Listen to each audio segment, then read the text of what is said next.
வணக்கம். இது உரிமை குரல் கொண்டு வரும் இலங்கையின் இன்றைய நாளுக்கான தலைப்புச் செய்திகள். நாட்டில் இன்றும் கொட்டி தீர்க்கப் போகும் இடியுடன் கூடிய மழை, மக்களுக்கு வெளியான வானிலை எச்சரிக்கை. அவசரமாக அறிவிக்கப்பட்டது 4 மாவட்டங்களுக்கு மண்சரிவு அபாய எச்சரிக்கை, மக்களே அவதானம். வழிபாட்டு தலத்தில் பாரிய நிலச்சரிவு, 14 பக்தர்கள் பலி, பலர் காயம். நாளுக்கு நாள் அதிகரிக்கும் சிறைச்சாலை மோதல்கள், பறிபோன உயிர்கள், வெளியான தகவல். நாட்டில் அதிகரிக்கும் சிறைச்சாலை மோதல் குறித்து ஜனாதிபதி வெளியிட்ட சிறப்பு அறிக்கை.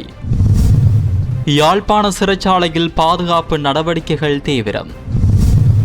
இலங்கை சிறைச்சாலைகளில் அடைக்கப்பட்டிருக்கும் 27 இந்தியர்கள் அனைவரையும் விடுவியுங்கள், வெளிவிவகார அமைச்சர் ஜெய்சங்கர் வெளியிட்டுள்ள அறிக்கை. பிணத்திற்கு பாவிக்கும் மருந்தை பழங்களுக்கு பாவிக்கின்றதா இலங்கையின் பிரபல நிறுவனம், சபையில் வெளிக்கொணர்ந்த அர்ச்சுனா எம்பி. ரீச்சாண்டு சொல்லப்படுகின்ற பண்ணை, வடக்கு மாநிலத்தில் இருக்கிற ரீச்சாண்டு சொல்லப்படுகிற பண்ணை, அங்கே உற்பத்தி செய்யப்படுற பழங்கள்ல பாவிக்கப்படுறது முழுக்க முழுக்க முழுக்க ஃபார்மலின். தமிழர் பகுதிகளில் அதிகரிக்கும் தற்கொலை சம்பவங்கள், யாழில் கல்சியம் நீக்கியை குடித்த குடும்பஸ்தர் உயிர் மாய்ப்பு. அவை எமது தலைப்புச் செய்திகள். இனி தொடர்பான விரிவான செய்திகளுக்குள் செல்லும் முன்னர் நீங்கள் எமது செய்தி சேவைக்கு புதியவர் என்றால் இப்போதே எமது செய்தி தளத்தை சப்ஸ்கிரைப் செய்து இணைந்திருங்கள். மேல் சப்ரகமுவ மற்றும் வடமேல் மாகாணங்களிலும் கண்டி, நுவர்லியா, காலி மற்றும் மாத்தறை மாவட்டங்களிலும் இன்று அவ்வப்போது மழை அல்லது இடியுடன் கூடிய மழை பெய்யக்கூடும் என வளிமண்டலவியல் திணைக்களம் தெரிவித்துள்ளது. குறித்த பகுதிகளில் மேகமூட்டமான வானிலை நிலவக்கூடும். குறிப்பாக சப்ரகமுவ மாகாணம் மற்றும் கண்டி, நுவர்லியா மாவட்டங்களின் சில பகுதிகளில் சுமார் 100 மில்லிமீட்டர் வரையிலான பலத்த மழை பெய்யும் வாய்ப்புள்ளதாக தெரிவிக்கப்பட்டுள்ளது. மேலும் வடமத்திய சப்ரகமுவ, தெற்கு, மத்திய மற்றும் வடமேல் மாகாணங்களில் அவ்வப்போது மணிக்கு 40 முதல் 50 கிலோமீட்டர் வேகத்தில் பலத்த காற்று வீசக்கூடும். இடியுடன் கூடிய மழை பெய்யும் சந்தர்ப்பங்களில் தற்காலிகமாக பலத்த காற்று வீசுவதுடன் மின்னல் தாக்கங்களும் ஏற்படக்கூடும். எனவே பொதுமக்கள் அவதானத்துடன் செயல்பட்டு தேவையான முன்னெச்சரிக்கை நடவடிக்கைகளை மேற்கொள்ளுமாறு அறிவுறுத்தப்பட்டுள்ளனர். நாட்டில் நிலவும் சீரற்ற வானிலை காரணமாக 4 மாவட்டங்களுக்கு மண்சரிவு அபாய முன்னெச்சரிக்கை விடுக்கப்பட்டுள்ளது. தேசிய கட்டட ஆராய்ச்சி நிர்வாகம் வெளியிட்டுள்ள புதுப்பிக்கப்பட்ட அறிக்கையிலேயே இந்த எச்சரிக்கை விடுக்கப்பட்டுள்ளது. இதன்படி கண்டி மாவட்டத்தின் பஸ்பாகே கோர்ல பிரதேச செயலக பிரிவுக்கு 2ஆம் கட்டத்தின் கீழ் அவதானத்துடன் செயல்படுமாறு அறிவுறுத்தப்பட்டுள்ளது. அதேபோன்று நுவர்லியா மாவட்டத்தின் தலவாக்கலை, கொத்மலை மேற்கு, அம்பகமுவ, நுவர்லியா, நோர்வுட் மற்றும் கொத்மலை கிழக்கு ஆகிய பிரதேச செயலக பிரிவுகளுக்கும் 2ஆம் கட்ட மண்சரிவு அபாய எச்சரிக்கை விடுக்கப்பட்டுள்ளது. கேகாலை மாவட்டத்தின் தெஹியோவிட்ட, புலத் ஹொகுபிட்டிய, யட்டியாந்தோட்டை, தெரணியகல மற்றும் அரநாயக்க ஆகிய பிரதேச செயலக பிரிவுகளும் 2ஆம் கட்ட எச்சரிக்கையின் கீழ் கொண்டுவரப்பட்டுள்ளன. இதனிடையே கண்டி மாவட்டத்தின் தொலுவ, பன்வில, மெததும்பர, உடவலாத, கங்கைகளகோர்ல, உடுதும்பர மற்றும் தெல்தோட்டை ஆகிய பிரதேச செயலக பிரிவுகளுக்கும், இரத்தினபுரி மாவட்டத்தின் இரத்தினபுரி, ஓவநாயக்க மற்றும் இம்புல்பே ஆகிய பிரதேச செயலக பிரிவுகளுக்கும் 1ஆம் கட்டத்தின் கீழ் விழிப்புடன் இருக்குமாறு அறிவுறுத்தப்பட்டுள்ளது. மண்சரிவு அபாயம் காணப்படும் பகுதிகளில் வசிக்கும் மக்கள் அவதானத்துடன் செயல்பட்டு அதிகாரிகளின் அறிவுறுத்தல்களை பின்பற்றுமாறும் கேட்டுக் கொள்ளப்பட்டுள்ளது.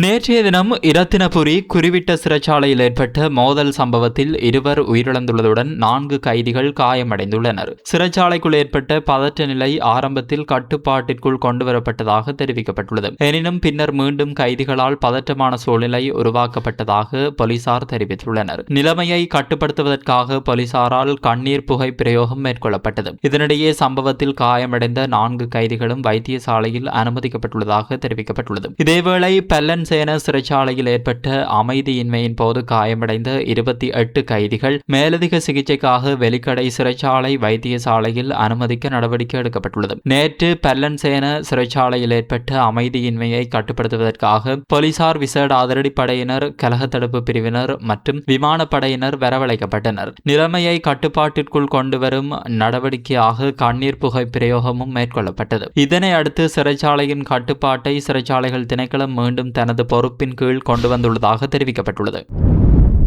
நாட்டிலுள்ள அனைத்து சிறைச்சாலைகளிலும் பாதுகாப்பு, கைதிகளின் நலன் மற்றும் அவசரகால நடவடிக்கைகளை ஒருங்கிணைப்பதற்கான புதிய கூட்டு பொறிமுறையை உருவாக்குமாறு ஜனாதிபதி அனுரகுமார திசாநாயக்க உத்தரவிட்டுள்ளார். சிறைச்சாலைகளில் நிலவும் தற்போதைய நிலைமை மற்றும் கைதிகளின் பாதுகாப்பை உறுதி செய்வதற்காக முன்னெடுக்கப்பட்டுள்ள நடவடிக்கைகள் தொடர்பில் ஆராயும் விசேட கலந்துரையாடல் நேற்றைய தினம் ஜனாதிபதி தலைமையில் ஜனாதிபதி செயலகத்தில் நடைபெற்றது. இதன்போதே கைதிகள் எதிர்நோக்கும் பிரச்சினைகளை ஆராய்தல், அவர்களின் நலனை தொடர்ந்து கண்காணித்தல் மற்றும் அவசர கால சூழ்நிலைகளில் நடவடிக்கைகளை ஒருங்கிணைத்தல் ஆகியவற்றை நோக்கமாக கொண்ட இந்த பொறிமுறையை உருவாக்குவதற்கு தீர்மானிக்கப்பட்டுள்ளது. புதிய பொறிமுறையின் கீழ் நாட்டில் உள்ள 33 சிறைச்சாலைகளும் உள்ளடக்கப்பட உள்ளன. இதில் சிறைச்சாலைகள் திணைக்களம், இலங்கை காவல்துறை, விசேட அதிரடிப்படை மற்றும் தேவையான சந்தர்ப்பங்களில் ஆயுதப்படைகளின் அதிகாரிகளும் இணைக்கப்பட உள்ளதாக தெரிவிக்கப்பட்டுள்ளது. இந்த புதிய கூட்டு பொறிமுறை அடுத்த வாரம் நடைமுறைக்கு கொண்டுவரப்படும் என எதிர்பார்க்கப்படுகிறது. யாழ்ப்பாண சிறைச்சாலையில் பாதுகாப்பு நடவடிக்கைகள் தீவிரப்படுத்தப்பட்டுள்ளதாக தெரிவிக்கப்பட்டுள்ளது. நாட்டின் பல்வேறு சிறைச்சாலைகளிலும் அண்மையில் ஏற்பட்ட அமைதியின்மையை தொடர்ந்து யாழ்ப்பாண சிறைச்சாலையிலும் பாதுகாப்பு நடவடிக்கைகள் வலுப்படுத்தப்பட்டுள்ளதாக தெரிவிக்கப்படுகிறது. இதற்கமைய யாழ்ப்பாண பாதுகாப்பு படை தளபதி மேஜர் ஜெனரல் KJNMPK நவரத்ன யாழ்ப்பாண சிறைச்சாலைக்கு சென்று கள ஆய்வை மேற்கொண்டுள்ளார். மேலும் சிறைச்சாலை வளாகத்தின் பாதுகாப்பு பணிகளுக்காக இராணுவத்தினர் மற்றும் போலீசார் அதிகளவில் பணியில் ஈடுபடுத்தப்பட்டுள்ளதாக தெரிவிக்கப்பட்டுள்ளது. இதனிடையே யாழ்ப்பாண மாவட்டத்திற்கான பிரதி போலீஸ் மா அதிபர், சிரேஷ்ட போலீஸ் அத்தியட்சகர் மற்றும் மாவட்டத்தில் உள்ள பல போலீஸ் நிலையங்களின் பொறுப்பதிகாரிகளும் சிறைச்சாலைக்கு அழைக்கப்பட்டு பாதுகாப்பு ஏற்பாடுகள் தொடர்பில் கலந்துரையாடல்கள் முன்னெடுக்கப்பட்டு வருகின்றன. இதேவேளை பாதுகாப்பு நடவடிக்கைகளை மேலும் பலப்படுத்தும் வகையில் சிறைச்சாலைக்குள் காணப்படும் கனமான உலோகப் பொருட்கள் மற்றும் தளவாடங்களை அகற்றும் பணிகளும் முன்னெடுக்கப்பட்டு வருவதாக தெரிவிக்கப்பட்டுள்ளது. இலங்கை சிறைச்சாலைகளில் தடுத்து வைக்கப்பட்டுள்ள இந்திய கடற்றொழிலாளர்களின் விவகாரம் தொடர்பில் இந்திய அரசாங்கம் விசேட நடவடிக்கைகளை முன்னெடுக்க உள்ளதாக இந்திய வெளி விவகார அமைச்சர் ஜெய்சங்கர் தெரிவித்துள்ளார். இந்திய நாடாளுமன்றத்தில் நேற்று எழுப்பப்பட்ட கேள்விக்கு பதிலளிக்கும் போதே அவர் இவ்வாறு தெரிவித்தார். அதன்படி 2026 ஆண்டு ஜூலை மாத இறுதிக்குள் 27 தமிழக கடற்றொழிலாளர்கள் இலங்கை சிறைகளில் தடுத்து வைக்கப்பட்டுள்ளதாக அவர் தெரிவித்துள்ளார். மேலதிக தமிழக கடற்றொழிலாளர்களுக்கு சொந்தமான 249 கடற்றொழில் படகுகள் இலங்கை பாதுகாப்பு அதிகாரிகளின் கட்டுப்பாட்டில் உள்ளதாகவும் தெரிவிக்கப்பட்டுள்ளது. இந்திய கடற்றொழிலாளர்களின் பாதுகாப்பும் நலனும் மத்திய அரசாங்கத்தின் முக்கிய முன்னுரிமைகளில் ஒன்றாக உள்ளதாக அமைச்சர் சுட்டிக்காட்டியுள்ளார். கைது செய்யப்பட்ட கடற்றொழிலாளர்களையும் பறிமுதல் செய்யப்பட்ட படகுகளையும் விரைவில் விடுவித்து இந்தியாவிற்கு மீள அழைத்து வருவது தொடர்பில் இலங்கை அரசாங்கத்துடன் தொடர்ந்து பேச்சுவார்த்தைகள் முன்னெடுக்கப்பட்டு வருவதாகவும் அவர் தெரிவித்துள்ளார். இதற்காக இருதரப்பு பேச்சுவார்த்தைகள், ராஜதந்திர நடவடிக்கைகள் மற்றும் அதிகாரிகள் மட்டத்திலான உயர்மட்ட சந்திப்புகள் உள்ளிட்ட பல்வேறு வழிமுறைகள் பயன்படுத்தப்பட்டு வருவதாகவும் குறிப்பிடப்பட்டுள்ளது. மேலும் 2021 ஆண்டு முதல் இதுவரை இலங்கை கடற்படையினரால் 1554 இந்திய கடற்றொழிலாளர்கள் கைது செய்யப்பட்டுள்ளதாகவும் அவர்களில் சுமார் 10 பேர் பாதுகாப்பு படையினரின் தாக்குதலுக்குள்ளானதாக பதிவுகள் உள்ளதாகவும் இந்திய வெளிவிவகார அமைச்சர் தெரிவித்துள்ளார். இலங்கையில் காணப்படுகின்ற ஒரு பிரபல நிறுவனமானது பிணத்திற்கு பாவிக்கும் மருந்தை பழங்களுக்கு பாவிப்பதாக அர்ச்சுனா MP குற்றம் சாட்டியுள்ளார். இது குறித்து அவர் மேலும் கருத்து வெளியிடுகையில், எங்களுடைய மதிப்புக்குரிய தயாசிரி ஐயா அவர்களுக்கு இன்றைய தினம் இந்த சிறப்பு பேரணை, அதாவது பழங்களில் அதாவது மருந்துகள் அடித்து பழங்கள் விற்கப்படுகிறது தொடர்பான சிறப்பு பேரணியை கொண்டு வந்ததுக்கு எங்களுடைய மனமார்ந்த நன்றிகள். உண்மையாக இது ஒரு மருத்துவம் சார்ந்த பேரணை, அவர் ஒரு சட்டத்தரணி. நான் மிகவும் வரவேற்கிறேன். ஏனென்றால் இந்த பழங்களில் அடிக்கப்படுகின்ற இந்த மருந்துகளால் கேன்சர் தான் கூட வருகிறது. ஒரு மருத்துவனாக எனக்கு அது தெரியும். கேன்சர் தான் கூட வருகிறது, உங்களுக்கு நன்றாகவே தெரியும். உதாரணத்துக்கு பார்த்தால் ஓரல் கேன்சர், அதாவது வாயில் வார கேன்சர் எடுத்து பார்த்தீங்கன்னா ஆண்களுக்கும் பெண்களுக்கும் உள்ள வித்தியாசம் நாளுக்கு உண்டு. உதாரணத்துக்கு புகையிலை, பழங்களவர் தெரிவித்ததெல்லாம் பார்த்தா புகையிலையில் பாவிக்கிற சுண்ணாம்பு அல்லது புகையிலையில் பாவிக்கிற இந்த மருந்துகள், எத்தனால், இவை அவர் காய வைக்கிற எத்தனால், இதனால் ஆண்களில் வர கேன்சர் நாளுக்கு உண்டு. அதே நேரத்தில் பார்த்தீங்கன்னு சொன்னால் ஒரு நாளைக்கு இலங்கையில் 3 மனிதர்கள் இறந்து கொண்டிருக்கிறார்கள் கேன்சரால், ஓரல் கேன்சரால் 3 மனிதர்கள் இறந்து கொண்டிருக்கிறார்கள். ஒரு கிட்டத்தட்ட 100 பேருக்கு 100,000 அதாவது 1,00,000 மக்களுக்கு கிட்டத்தட்ட 14 இருந்து 16 வீதமான மக்கள் இறந்து கொண்டிருக்கிறார்கள் எங்களுடைய சனத்தில் இந்த கேன்சரால். ஆனால் உண்மையான விடயம் என்னென்றால் இதை பார்க்க வேண்டியது சுகாதார அமைச்சு, அதை பார்க்க வேண்டிய சுகாதார அமைச்சில் இப்போ உதாரணத்துக்கு வடக்கு மாநிலத்தை எடுத்துக்கொண்டோம்னு சொன்னால் வடக்கு மாநிலத்தில் சுதேச அமைச்சு தான் இதை பார்க்க வேண்டும். அங்கே பார்த்தீங்கன்னா ஃபுட் ஆக்ட் ஒன்று இருக்கிறது, அதாவது உணவு சட்டம் ஃபுட் ஆக்ட் ஒன்று இருக்கிறது. இந்த ஃபுட் ஆக்டில் முக்கியமான விடயம் பார்க்க வேண்டியது PHI, அதை கண்ட்ரோல் பண்ணுவது RDHS. ஆனால் வடக்கு மாநிலத்தை எடுத்து பார்த்தால் வடக்கில் இருக்கிற ஆர்டிஹெச்எஸ்ஸாக இருக்கலாம், பிடிஹெச்எஸ்ஸாக இருக்கலாம், முழு பேரும் கலர். ஸோ இவர்களால் என்னண்டு இந்த ஃபுட் ஆக்டை சரியாக இம்ப்ளிமெண்ட் பண்ணலுமன்றது ஒரு மிகப்பெரிய கேள்விக்குறி. ஒரு நல்ல உதாரணம், ரீச்சான்னு சொல்லப்படுகின்ற பண்ணை, வடக்கு மாநிலத்தில் இருக்கிற ரீச்சான்னு சொல்லப்படுகிற பண்ணை, அங்கே உற்பத்தி செய்யப்படுற பழங்களில் பாவிக்கப்படுறது முழுக்க முழுக்க முழுக்க ஃபோர்மலின்.